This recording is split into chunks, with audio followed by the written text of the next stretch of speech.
ধামুরহাট থানায় জনৈক মেরিনা বেগমকে নৃশংসভাবে হত্যা, মরদেহ আগুনে পুড়িয়ে দেওয়ার ঘটনার 24 ঘন্টার মধ্যে নওগাঁ জেলা পুলিশ দুইজন আসামিকে গ্রেপ্তার করেছে এবং হত্যাকাণ্ডে ব্যবহৃত আলামতসমূহ উদ্ধার করেছে। 18ই আগস্ট সন্ধ্যার পর আনুমানিক 7:30টার দিকে আমি জানতে পারি যে গোপন সংবাদের মাধ্যমে যে ধামুরহাট থানার একটা আমবাগানে একজন মহিলার পোড়া লাশ পাওয়া যায়।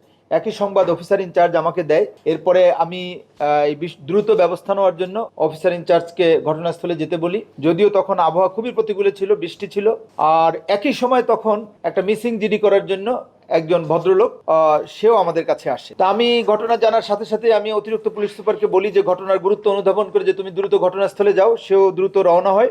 আনুমানিক মধ্যরাতের কাছাকাছি সময় পুলিশ ঘটনাস্থলে যায়।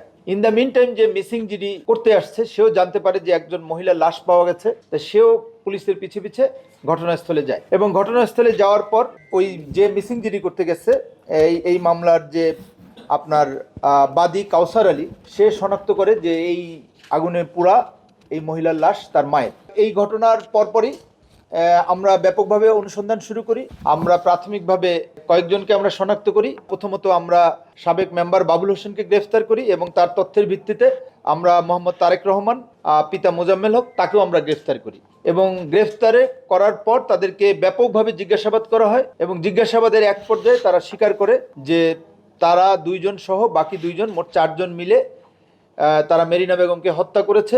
তারা 16 তারিখ মেরিনা বেগমকে তার বাড়ি থেকে ডেকে নিয়ে যায়। ডেকে নিয়ে যাওয়ার পর কৌশলে তারা ওই আমবাগানের গভীরে নিয়ে যায় এবং সেখানে নিয়ে যাওয়ার পর বেল্ট দিয়ে তার গলা পেঁচিয়ে শ্বাসরোধ করে তাকে হত্যা করে এবং হত্যা করার পর লাশের পরিচয় গোপন করার জন্য তাকে পেট্রোল ঢেলে তার শরীরের ঊর্ধ্বাংশে আগুন ধরিয়ে দেওয়া হয় এবং অতঃপর তারা চলে যায় এবং ওই মহিলার কাছে 12,000 টাকার মতো ছিল। যারা হত্যাকাণ্ডে অংশ নিয়েছে 3 জনকে 2,500 টাকা করে সাবেক মেম্বার দেয় এবং বাকি টাকাটা সে নিয়ে যায়। অতঃপর তারা পালিয়ে যায়। এই সংবাদের পরপরই আমরা সক্রিয় হই এবং জেলা পুলিশ পরিষ্কারভাবে বলতে চায় যে নওগাঁ জেলায় যে কোনো ধরনের অপরাধ দমন করার জন্য পুলিশ প্রতিশ্রুতিবদ্ধ এবং এই হত্যাকাণ্ডের যাতে সুষ্ঠু বিচার হয় সেজন্য জেলা পুলিশ সর্বাত্মকভাবে কাজ করবে।